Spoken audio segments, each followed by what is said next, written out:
In April 1440, here at the village of Paston in Norfolk, two bashful 18-year-olds named John Paston and Margaret Mortby were introduced by their parents. John and Margaret's families had been talking about the two of them for months, testing out the ground about a possible marriage agreement.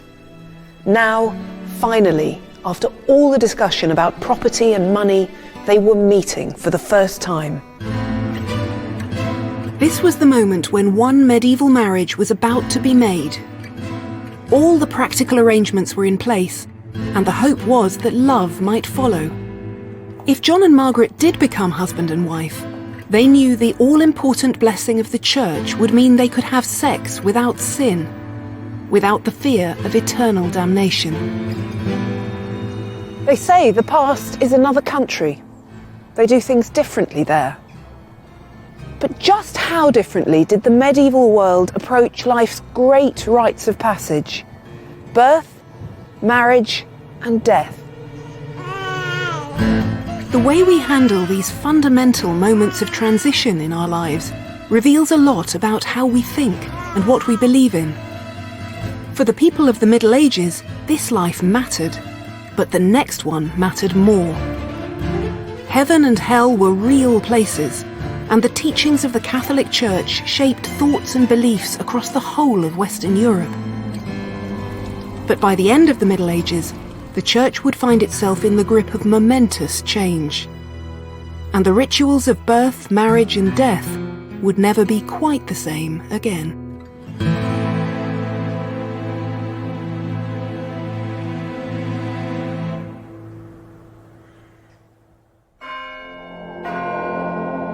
No one knew for sure if John and Margaret would become man and wife, because while birth and death are inescapable facts of life, marriage is a rite of passage made by choice. And in the medieval world, it wasn't just a choice made by bride and groom. John and Margaret were the last pieces in a puzzle put together by their parents, with help from their family and friends, according to rules laid down by the Church. But how had the Church come to impose rules on the most unpredictable human emotions of love and lust? How were medieval marriages made?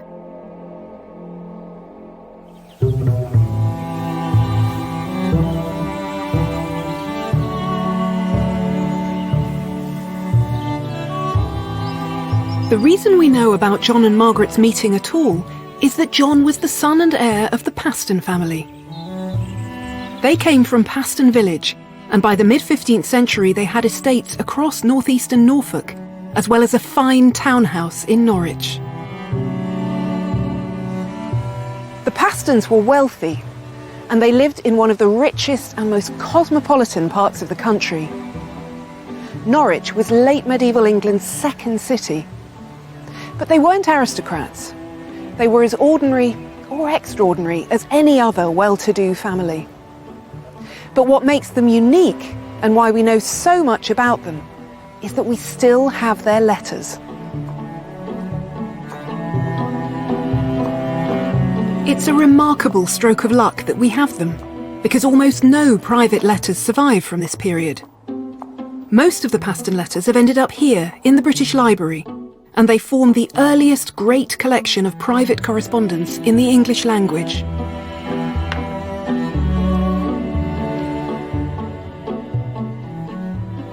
More than 1,000 documents survive, spanning 3 generations of the family. We don't know what the Pastons looked like, and most of the houses they lived in are long gone. But thanks to their letters, we can still hear their voices. I've been studying these letters for 25 years, but because they've been in print for a long time, I very rarely get to see the real thing. So this is thrilling, because the Pastons feel like my medieval family. And that's because these letters give us glimpses of a human experience that speaks across the centuries.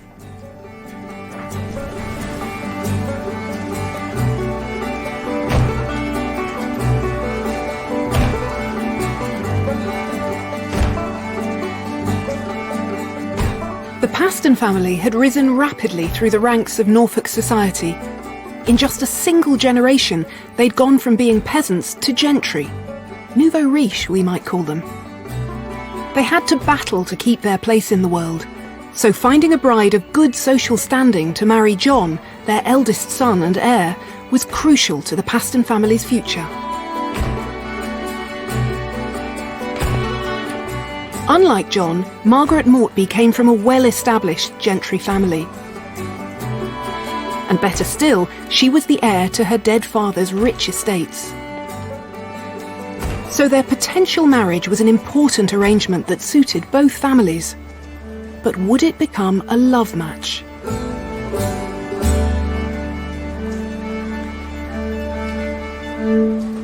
Parents could bring the couple together, but they couldn't force them to marry. Everything now depended on this meeting and what John and Margaret might think of each other. As it turned out, they liked what they saw. John's mother Agnes reported with relief to his father that the signs were good. "Blessed be God, I send you good tidings of the coming and the bringing home of the gentlewoman that you know of." That's Margaret. As for the first acquaintance between John Paston and the said gentlewoman, she made him gentle cheer in gentle wise. She was charming with beautiful manners. And so I hope there shall need no great treaty between them. They wouldn't take much persuading. The plan was working, and Agnes was keen to push forward with the match.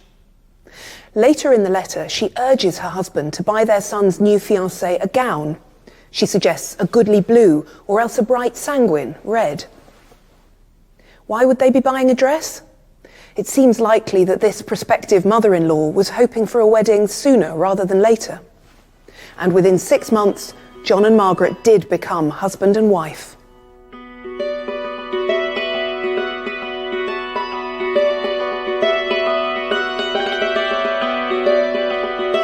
So the Pastons' plan worked. John's marriage to Margaret had been constructed to secure the family's future and their place in Norfolk society. And that's exactly what it did. Marriage, as an institution, built families. And families were the building blocks of society. But when it came to royal families, there was even more at stake.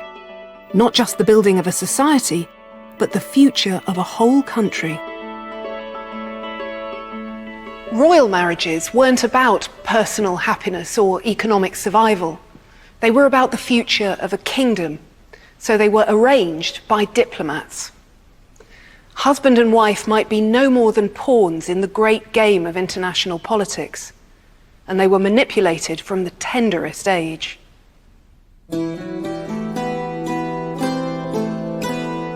Richard II was just 10 years old when he became King of England in 1377.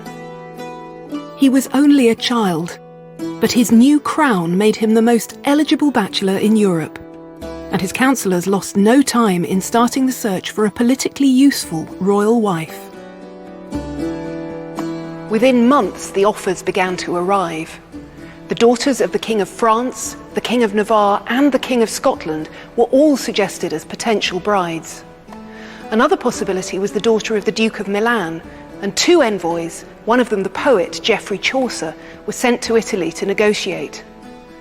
Finally, the daughter of the Holy Roman Emperor Anne of Bohemia emerged as the front runner to become Richard's queen.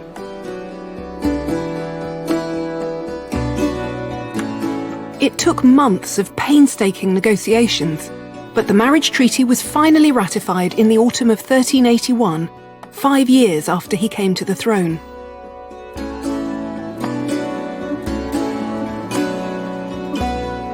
After a lengthy journey from Prague, Anne arrived in England that December.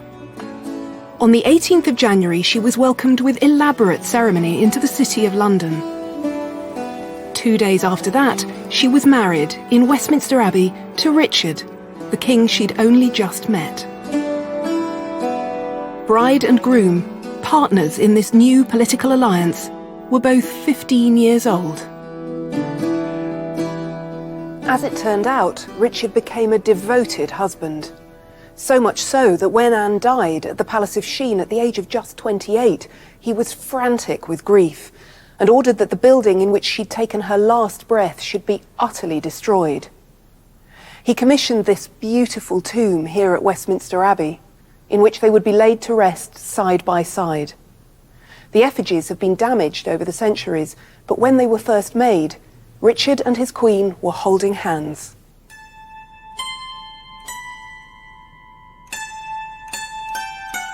Richard and Anne were lucky to find love within a marriage made entirely by politics.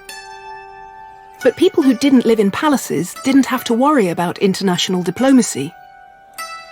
What they did have to worry about was how to support a new household and raise a new family.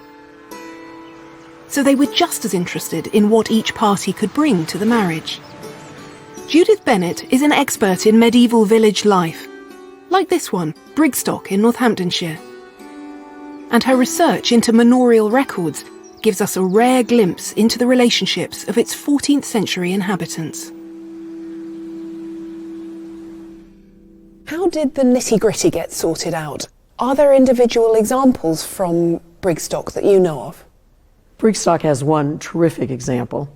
This particular agreement involved a man named Henry Cook and a woman named Beatrix Helcock.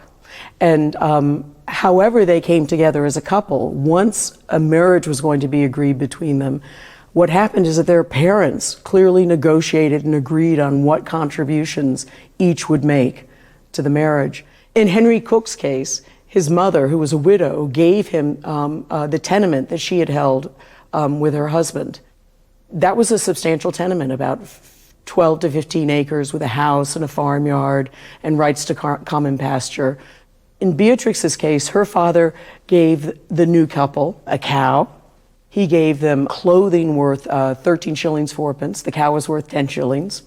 And he promised to pay for a wedding feast. What about the ritual that accompanied these formal arrangements? How did courtship happen, and what about the wedding? In terms of marriage itself, of course, there's a lot of ritual there, although there are two levels of ritual. There's one level that's strikingly informal, and then another level that I think would be more familiar to us today that involves priests and churches. The striking informal level is that a couple could simply marry each other by agreeing to marry each other.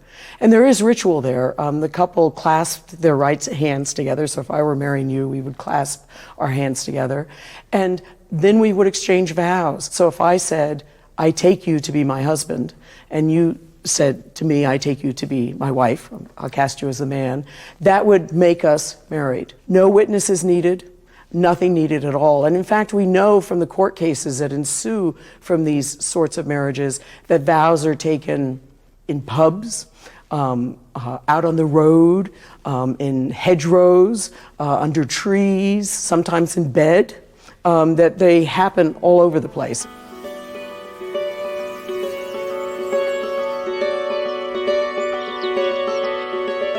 So by the 14th century, wherever marriage vows took place, even if it was in a hedgerow, ritual sanctioned by the church ensured the union was valid.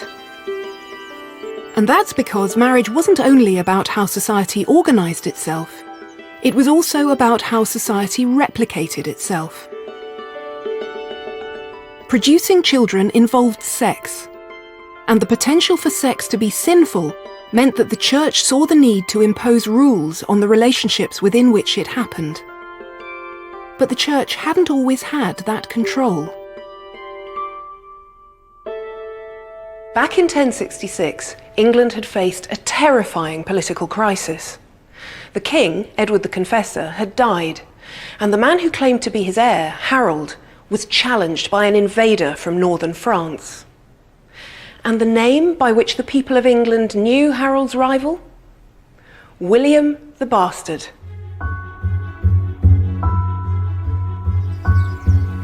William's father, Robert the Magnificent, was Duke of Normandy.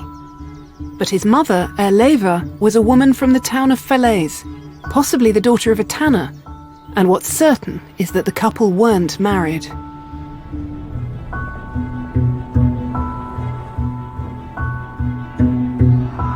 What happened on a battlefield near Hastings in 1066, which is depicted in this copy of the famous Bayeux tapestry in Reading Museum, means that we remember William as the conqueror, not the bastard.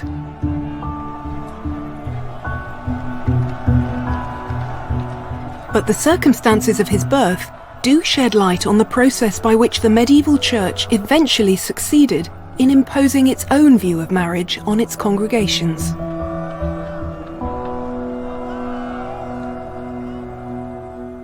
When William of Normandy was born in the late 1020s, the fact that his parents weren't married didn't matter.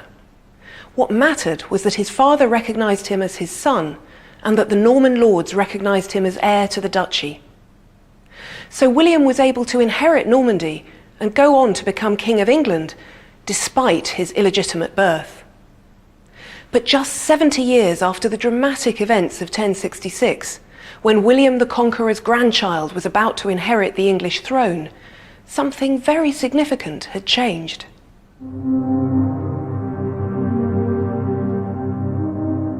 William's son, King Henry I, had inherited his father's crown.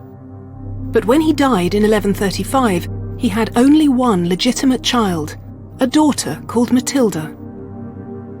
The idea of a woman inheriting the throne was unprecedented and deeply alarming.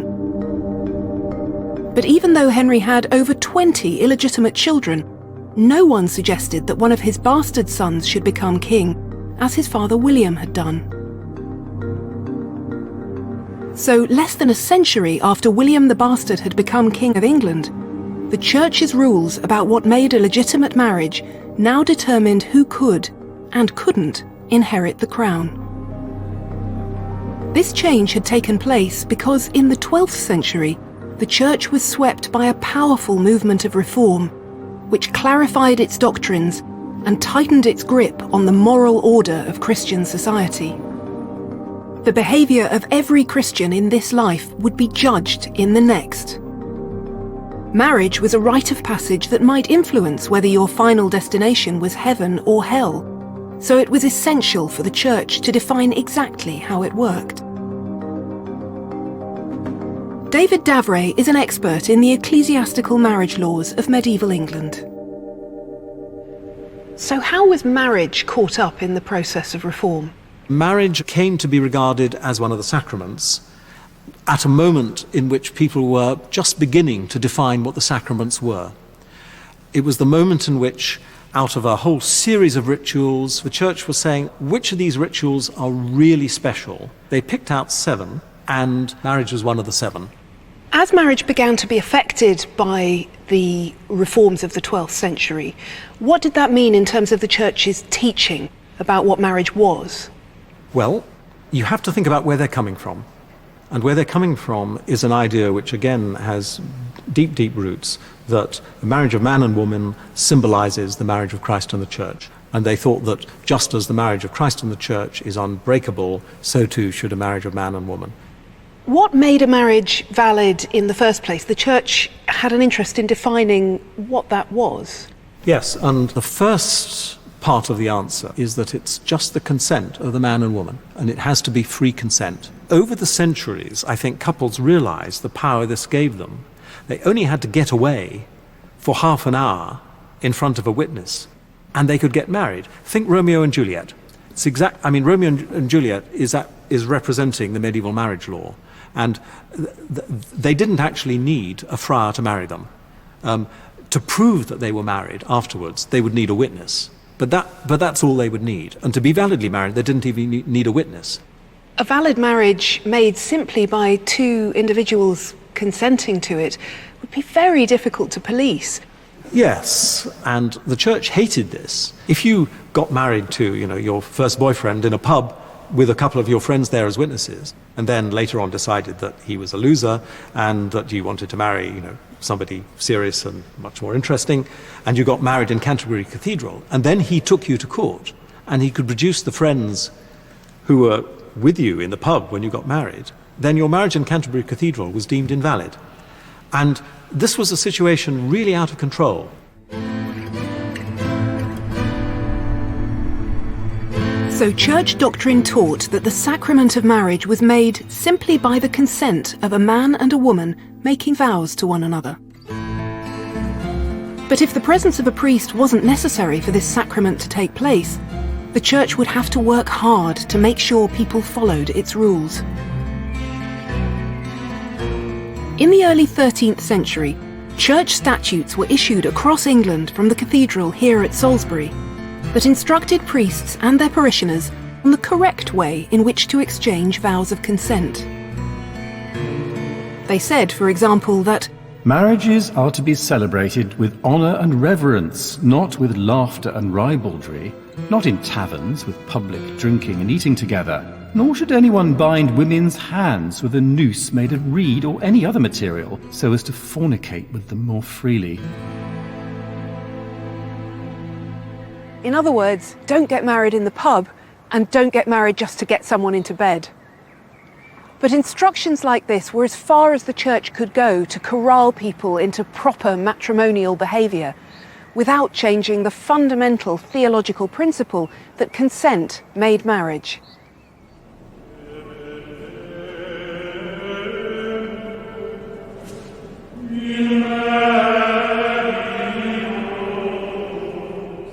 So in the 12th century, the church developed a set of rituals to encourage its parishioners to have their marriages solemnised by a priest, to make sure that the bride and groom would be properly and reverently married in the eyes of God. Books known as missals that contained songs and services for all religious rituals were copied and distributed across Christendom, so that priests could learn the liturgy they should be using. This rather scruffy manuscript book was written in the 14th century. It's not a missal, but what's lovely about this book is that it's the instructions for worship used by a working priest. You can imagine it being pulled out and thumbed through when he needed to check something.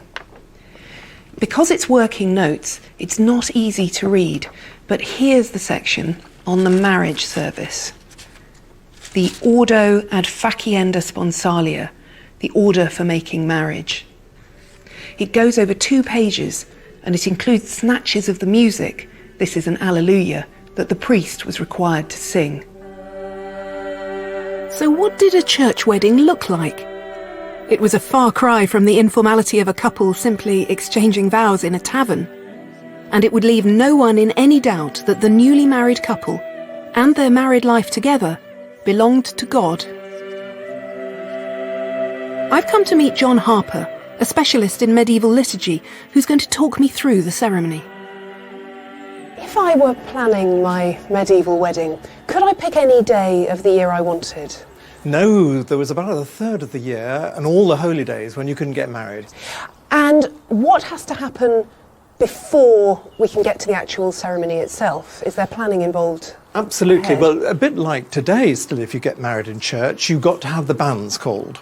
And this has to be done on at least 3 holy days with a weekday in between. So normally it's on 3 successive Sundays, just as you might do nowadays. And the function of the banns?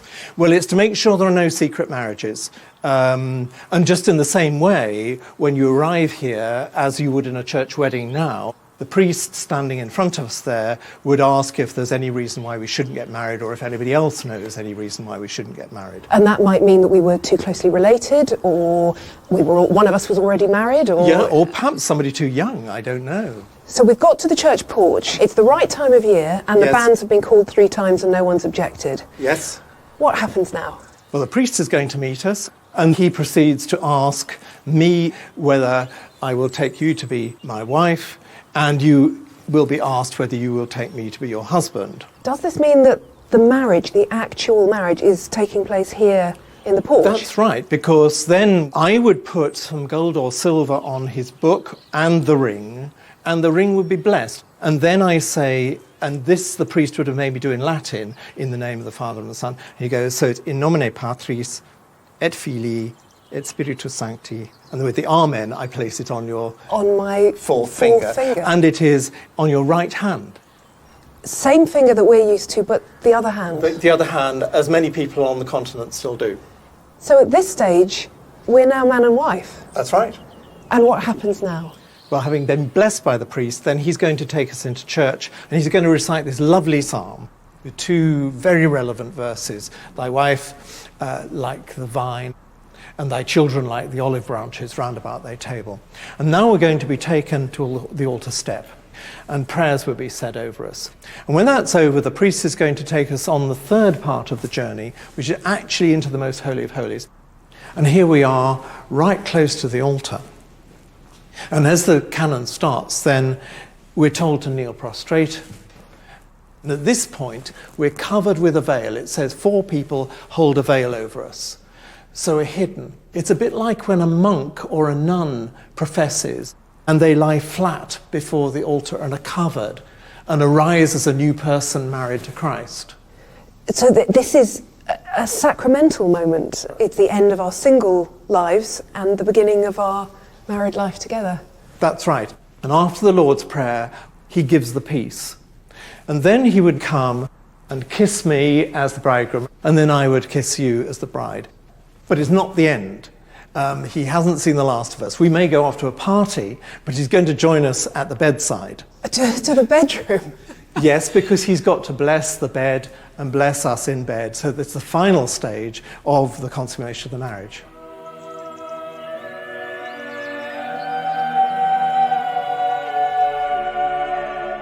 The blessing of the marital bed by a priest enabled the Church's teaching to reach into this most intimate part of married life. And the Church believed that its presence in the bedroom was necessary because it was deeply troubled by sex. Ever since Adam and Eve were banished from the Garden of Eden for tasting the forbidden fruit, sex had been tainted with the sin of lust. But the sin of lust could be contained within a godly marriage, a union made for the purpose of procreation. So, surprising though it might be to us, there was a clear dichotomy in the Church's attitude to sex. Before marriage, it was forbidden, but after marriage, it was compulsory. The joining together of a man and a woman, as the liturgy said, into one flesh, meant that husband and wife owed each other the marriage debt. In other words, both sides had an obligation to have sex whenever their spouse requested it, and to refuse was to fail to honour that debt.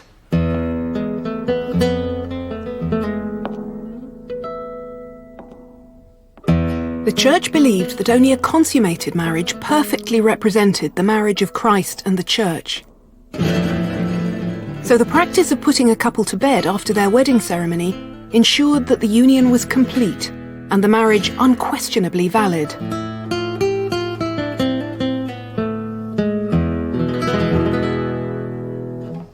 One of the putting to bed ceremonies, of which most details survive, took place on the wedding night of Catherine of Aragon and her first husband, Henry VIII's elder brother, Arthur.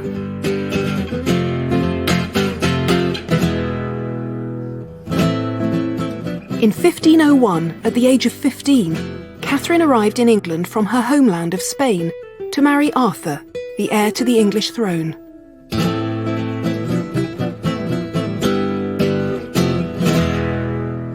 The young couple seemed pleased with each other's company, even though they couldn't easily hold a conversation. Catherine didn't speak English, and Arthur didn't speak Spanish, but they had Latin in common. And through the interpretation of the bishops, it was reported, the speeches of both countries, by means of Latin, were understood. Arthur and Catherine were married in a lavish ceremony at St. Paul's Cathedral. And then, once the feasting was over, came the public ritual of putting them to bed. First, Catherine was reverently laid and disposed in the great bed by her ladies. Then Arthur was escorted into the room, and into the bed, by a cheering, rambunctious group of lords, gentlemen and clerics. A priest gave a prayer. Bless, O Lord, this marriage bed and those in it, that they live in your love and multiply and grow old together. And then, at last, Catherine and Arthur were left alone.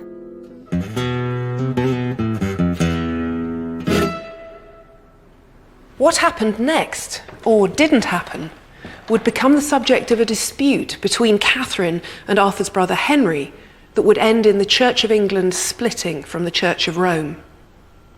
But one witness testified, at least, how keen the teenage Arthur was to demonstrate how much of a man, a married man, he'd become. The next morning, he called one of his gentlemen to his side and demanded a cup of ale. He was thirsty, he said, because I have been this night in the midst of Spain.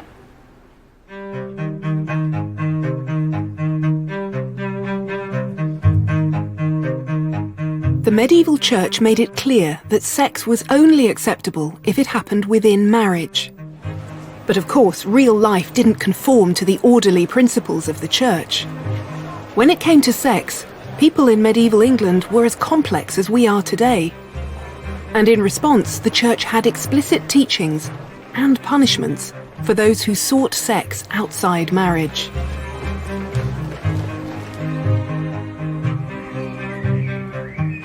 The 13th century statutes issued from Salisbury said, The laity should often be inculcated through confessions and sermons that all intercourse between a man and a woman, if not excused through marriage, is a mortal sin.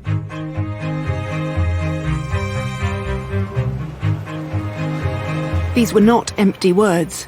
Local records show that fornicators were tried and punished in the most public way, right at the heart of England's communities. First, the accused would appear in a church court, and if they were convicted, then punishment would be dealt out. In 1300, for instance, Roger le Gardiner fornicated for the 7th time with Lucy de la Linde. They confessed and renounced their sin and were whipped in the usual way. Henry le Cooper of Birmingham fornicated repeatedly with Isabella, daughter of Richard le Potter. They were excommunicated and whipped in the usual way. The usual way meant being whipped publicly, often in a crowded marketplace, as a warning against this grave carnal sin.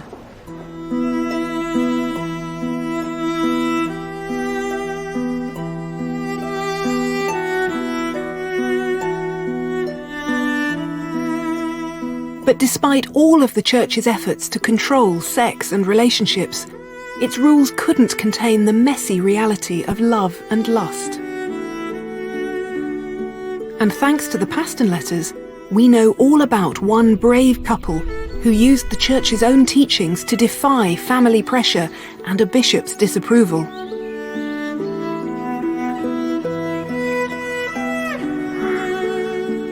John and Margaret Paston were married for 26 years, and they had 5 sons and 2 daughters. But their elder daughter, Marjorie, grew into a strong-willed young woman, and in the years after John's death in 1466, she began to give Margaret cause for concern.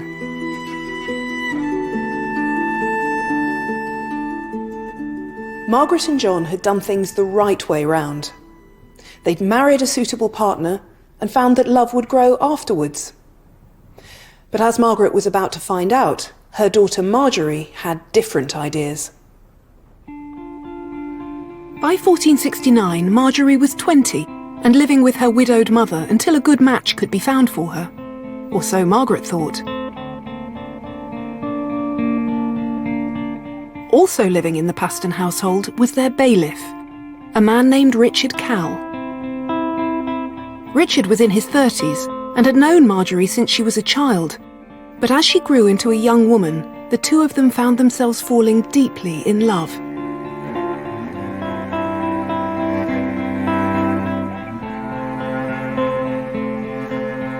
Marjorie and Richard managed to keep their romance secret, even in the midst of a busy household, for the best part of 2 years.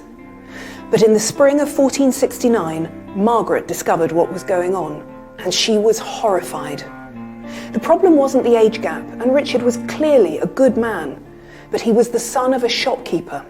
And for the nouveau riche Pastons, who were still desperately insecure about their own social standing, that was unacceptable. Marjorie's brother wrote furiously, "He should never have my goodwill to make my sister sell candles and mustard in Framlingham."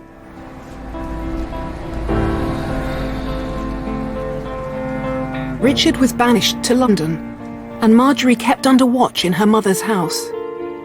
But though the family could keep them apart, they couldn't undo what Richard and Marjorie had done themselves before they'd been separated. They'd exchanged vows that made them husband and wife. One of Richard's letters has survived from this period of separation, and you can see straight away how he and Marjorie now saw the commitment between them. "My own lady and mistress," he begins, "and before God very true wife." This was a letter written in secret to be smuggled into the Paston household. "I pray you let no creature see this letter," he says. "As soon as you have read it, let it be burned." But it wasn't burned. The very fact that I can read it now shows that it was intercepted by Marjorie's family, because it survived as part of the Paston archive.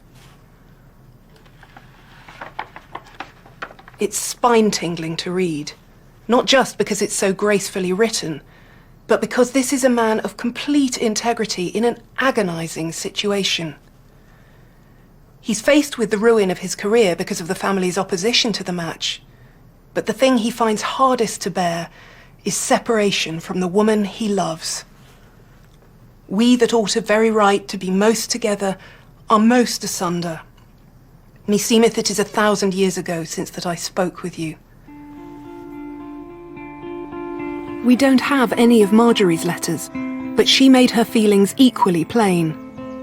Her mother Margaret turned to the authority of the church in a desperate attempt to contest Marjorie's secret marriage. She dragged her daughter in front of the Bishop of Norwich to be interrogated about exactly what she'd said to Richard and he to her. Had they really made binding vows to each other? It was an intimidating moment. Now, Marjorie was being interrogated not just by her angry family, but by the bishop, with all the authority of the church. She didn't falter for an instant, and in the letters we have an account of exactly what happened. She rehearsed what she'd said, and said if those words made it not sure, if she hadn't got the vows exactly right, she said boldly that she would make it sure before she went thence. For she said she thought in her conscience she was bound in marriage, whatsoever the words were. It was clear that Marjorie would defend her marriage, no matter what.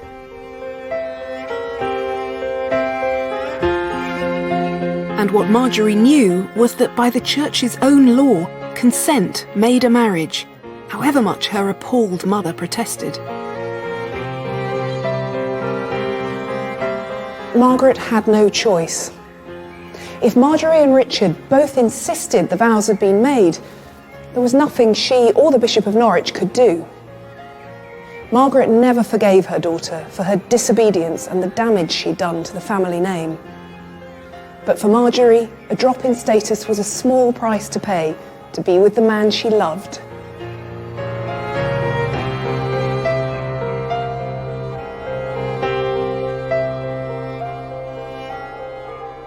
So if a man and a woman had mutually consented to a marriage, the church had to support them.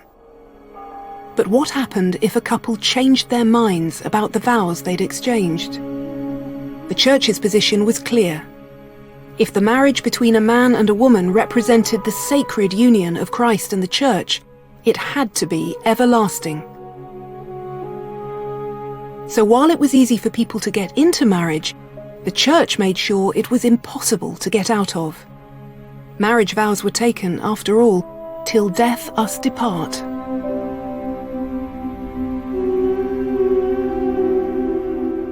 What might have been a simple principle for medieval theologians was no easy matter for the husbands and wives who were trapped in unhappy marriages. If death was the only release, then the answer for many lay in contesting whether they were actually married in the first place. There were two kinds of law in medieval England, the King's Law and the law of the Church. The King's Courts dealt with crime and property, but the Church Courts, which sat in every diocese in England, dealt with spiritual matters, including marriage disputes.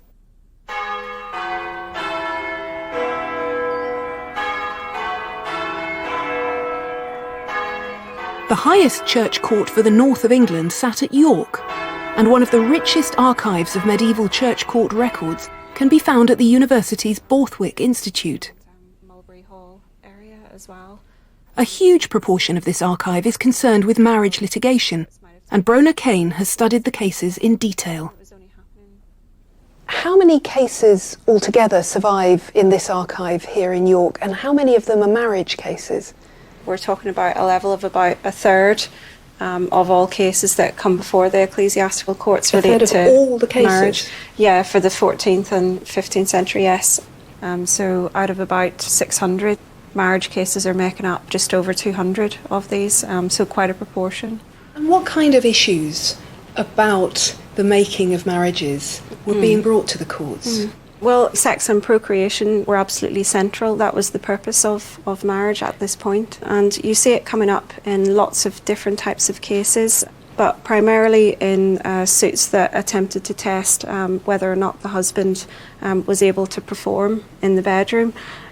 Because under canon law, wives could bring suits to annul marriages if the husband was impotent. But did it ever get tested in court? Yes, one of the more common practices that you see coming up in the York courts is groups of sex workers, prostitutes, being impanelled and called by the court to come and examine a husband, perhaps in an upper room in a tavern.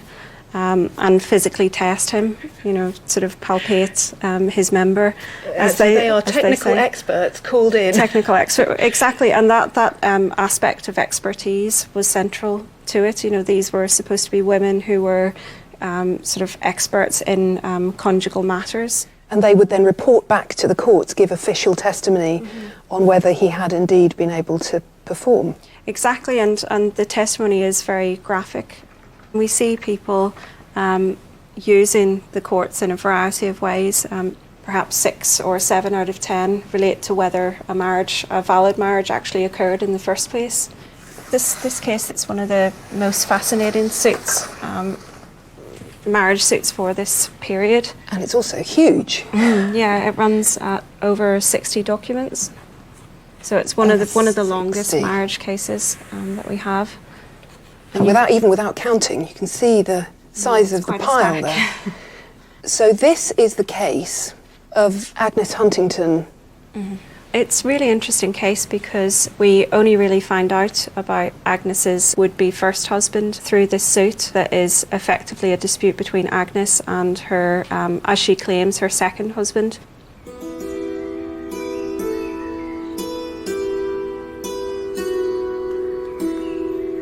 Agnes Huntington was a young woman who lived with her family in the Stonegate area of York in the 14th century. Her father had died when she was young, leaving her with money and land in his will, and soon after, Agnes's mother remarried a wealthy merchant.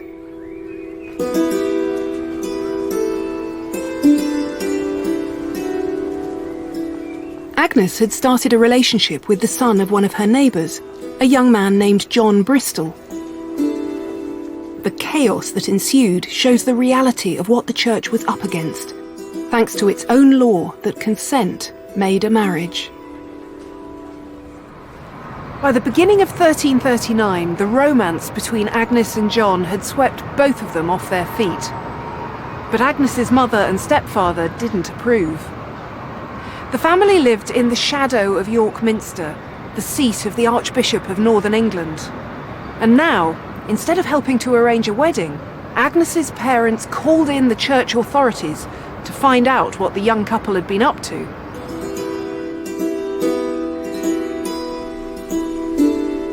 Agnes and John were determined to be together, and they knew that if they could exchange the vows that would make them husband and wife in front of a witness, there would be nothing their families or the church could do to separate them.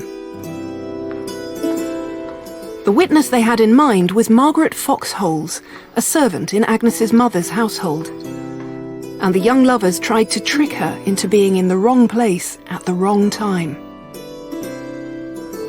Margaret, who clearly knew Agnes very well, was deeply alarmed. "Alas, alas, what are you doing here?" she said. But her suspicions were right. Agnes's plan was to make Margaret an unwilling witness to her marriage. She took John's right hand and said, "Here, I take you, John, as my husband, to have and to hold, for better or worse, for the rest of my life. Margaret didn't want to hear any more, and the evidence suggests that she didn't, in fact, hear John make his vows in return. So were John and Agnes truly married? The young couple certainly believed they were, and they tried desperately to persuade their parents and the court to recognise their marriage. But Agnes's mother was implacable.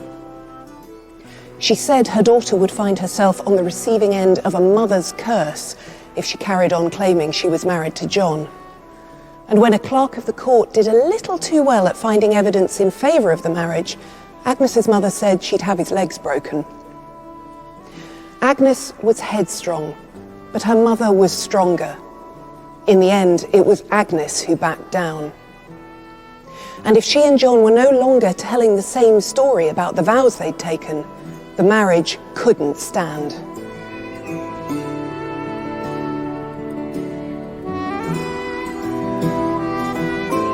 But this wasn't the end of Agnes's story.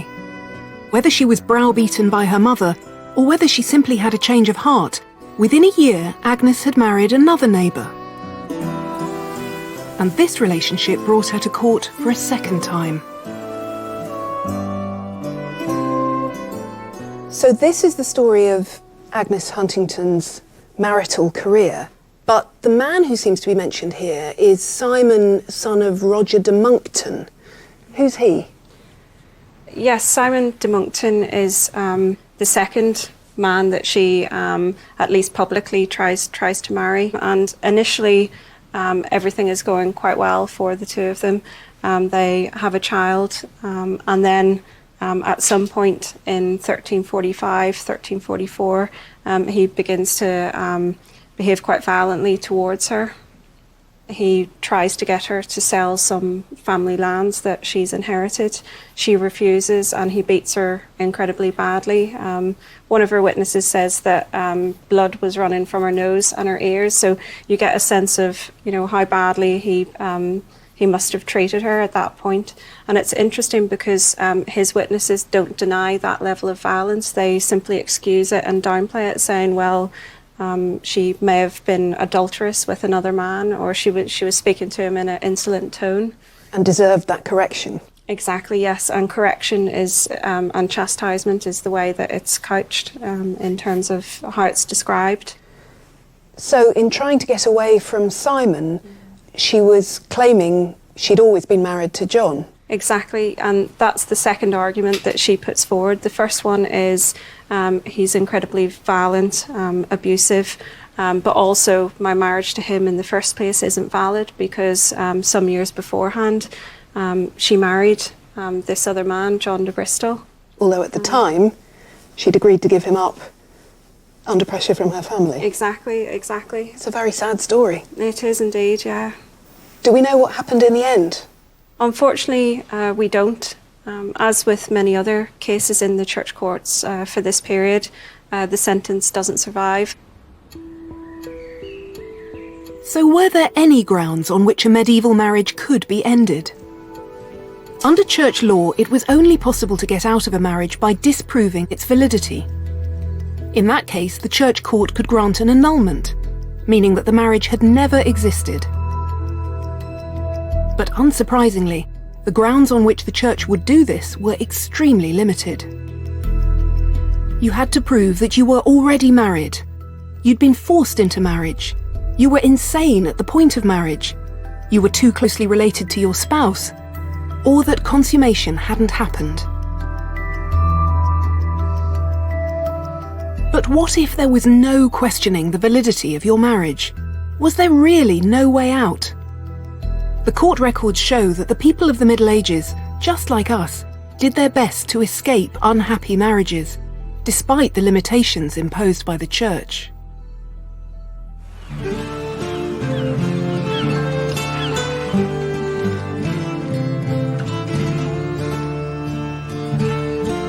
In 15th century London, a woman named Alice Hobbs appealed to the church court at Old St Paul's, which stood on the same site as the new cathedral, to be released from a marriage to her philandering husband William.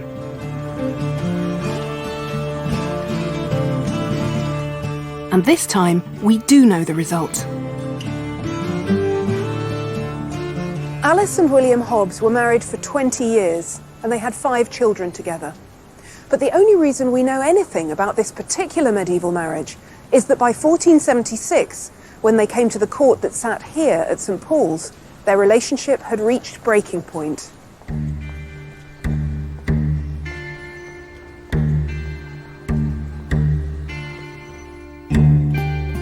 William was a doctor of medicine and a surgeon who had a highly respected place in society. He was principal surgeon to the king, Edward IV, so it perhaps comes as no surprise that the sordid nature of the allegations about his marriage attracted some attention.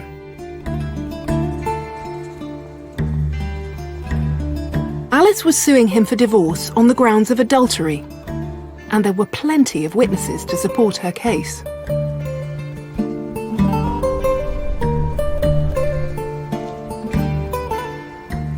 Stews in the Middle Ages were brothels, and there were lots of them on the other side of the river in Southwark. It was a good place for a working girl to make a living, close to the City of London, but outside its jurisdiction. So Stew Lane was probably the place to catch a boat over to the brothels. And one of their customers was William Hobbs.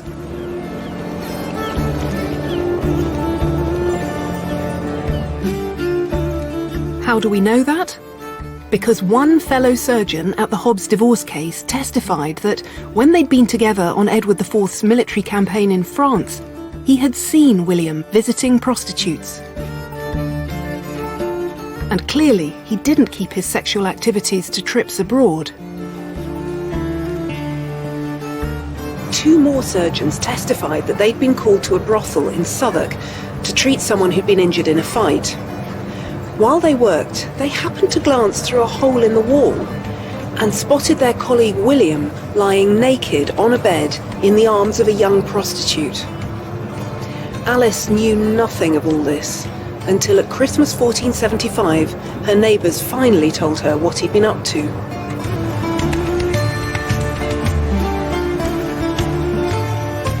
After hearing all the sordid details of William's infidelities, the court sided with Alice. However strict the church was, it did recognise that some couples just couldn't live together in the state of mutual support that marriage was supposed to create. And if that was the case, then they could be allowed to separate a mensa et thoro, from bed and board. In other words, to live apart. So Alice got her divorce. But it wasn't a divorce in the sense that we would understand it. They had permission to live apart, but they were still married, and neither of them could marry again. For 300 years, the church had made sure that the ending of any marriage was a rare and difficult thing to achieve.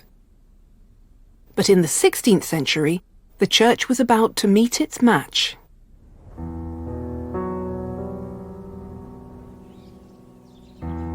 Consumed by all of the human desires that the church had been trying to contain, a king asked for an annulment.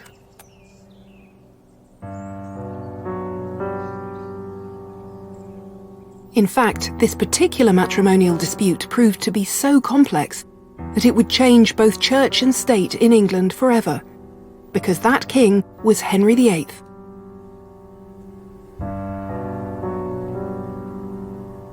Henry had been married for 17 years when he fell madly in love, or lust, with a bewitching young woman named Anne Boleyn. Other kings had taken women they'd fallen in love with as their mistresses. But Anne refused to go to bed with her king unless they were married, and Henry wasn't free to marry her. As far as the church was concerned, that should have been the end of it. But Henry was in the grip of irresistible emotion and a monstrous ego, which told him that if the church was standing in his way, then the church must be wrong. Henry's argument rested on events that had taken place 2 decades earlier. After his brother Arthur died and Henry had become king, the Pope agreed to bend the rules of the church to allow Henry to marry his brother's widow, Catherine of Aragon, despite the fact that, in theory, they were too closely related. Their marriage produced a daughter, Mary, but no longed-for male heir. Henry now decided that this was proof of God's condemnation of his marriage. The Pope, he said, should never have allowed him to marry his brother's wife, and the marriage should therefore be annulled. Catherine wasn't prepared to go quietly. For all of Arthur's boasting about having been in Spain on their wedding night, she insisted their marriage hadn't been consummated, and therefore she'd never truly been his wife. When a papal envoy came to England to hold a hearing in 1529, Catherine appeared before the court, only to kneel at Henry's feet to give an impassioned defence of their marriage. "I take God and all the world to witness that I have been to you a true, humble and obedient wife. And when you had me at first, I take God as my judge, I was a true maid, without touch of man."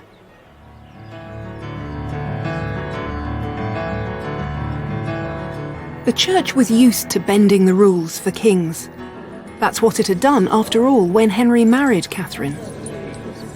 But this time, Pope Clement VII was under the influence of a more powerful king than Henry, Charles V of Spain, who happened to be Catherine's nephew. Charles was furious that Henry wanted to cast his aunt aside, and he put pressure on the Pope to refuse Henry's argument that his marriage to Catherine was invalid. So if husband and wife couldn't agree on the grounds for annulment, and the Pope wouldn't come to the conclusion Henry wanted, Henry decided that there was only one possible solution left: to get rid of the Pope as the supreme authority of the English Church. And that's exactly what Henry did. At the beginning of 1533, he went ahead without the Pope's permission and married Anne Boleyn. And just a year later, Parliament passed an Act of Supremacy, which declared that Henry was the only supreme head on earth of the Church of England.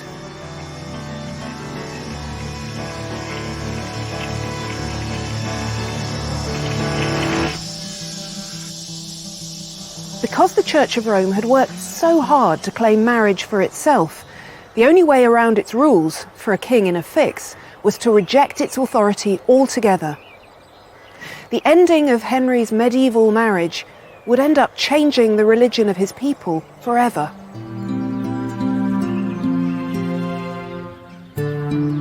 Henry had broken from the Catholic Church of Rome, the church that believed, and still believes, that the sacrament of marriage is made forever.